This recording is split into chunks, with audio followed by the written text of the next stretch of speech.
lại là Thuần Anh và mình đã đến Hàn Quốc với khách sạn rồi này. Bây giờ mình có đôi dép mới này.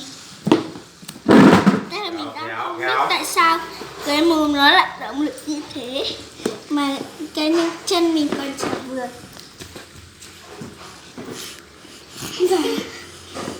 Và mình rất là vui mừng. Hầu như là mình cũng thấy Xin chào tất cả các bạn, mình là Apple, mình là bạn của và mình đã rất là hân hạnh bởi vì ngày mai mình đã được tham gia chương trình rồi. Ok, các bạn chờ đến ngày mai nha. Ê, từ từ, cái mặt quay lại ở đây đúng không? Ok, xin chào mọi người. Và mình đã thay quần áo thật là dịu dàng bởi vì đó là chương trình dịu dàng. Mình đang mặc rất là dịu dàng để mình đi. Bây giờ đi cùng mình nha. Bye bye. Chờ mình xíu. 1 tiếng sau. Ok mọi người, nó cách hơn chục cây nên là hơi bị lâu. Ok, các bạn cùng mình vào nhé. Đi. Và mình là được mời là phong cách kiểu là cách em đi. Ui mọi người ơi, không ngờ người ta lại buôn bán chó ở đây luôn. Wow, ra đây. Có cái con này 6677 á mẹ mọi người ơi. Ê mọi người ơi, có cái mũ gì xinh lắm này. Trước khi mà để biểu diễn ở trên sân khấu rất là hồi hộp, mình sẽ giới thiệu cho các bạn chương trình đi thôi. Đầu tiên là đồ ăn Tết. Đồ ăn Tết biểu diễn. Đi ra đây.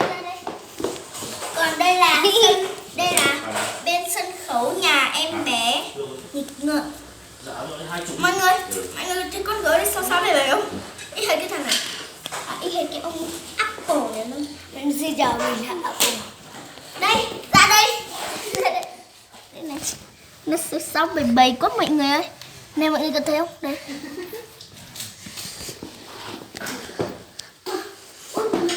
Mọi người, ra đây người ta có cái gì này? Nhanh. Đây là một cái mũ. Bởi vì tí nữa chúng ta sẽ trình diễn sạc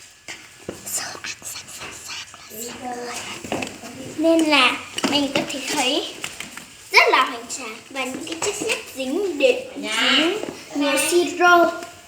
Đây là cái giường biểu diễn của siro này. Một đống siro đâu. Bây giờ hello. Đây là lịch nha mấy bạn.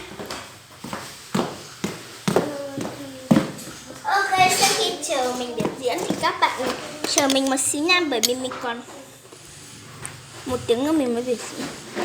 Ngồi lên đây đi.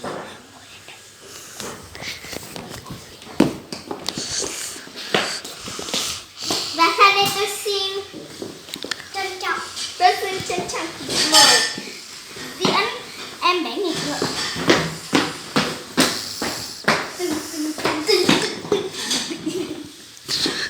Con chó kia, cút ra khỏi bên tao.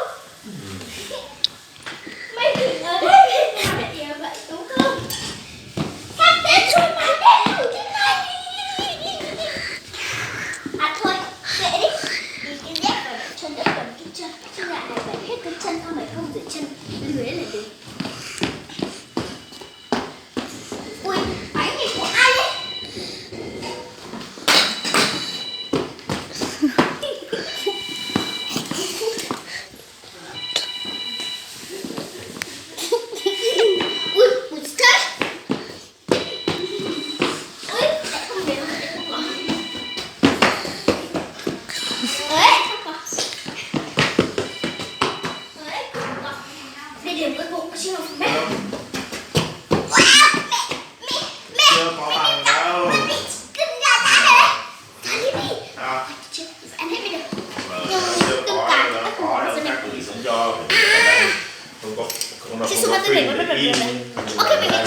Đây, cần cái gì ở trong tay?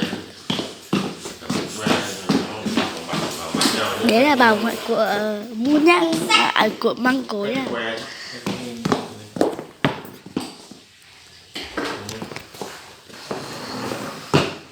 Cái này là nào đâu?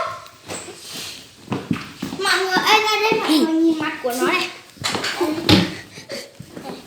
Nè, các bạn ơi. Ôi dồi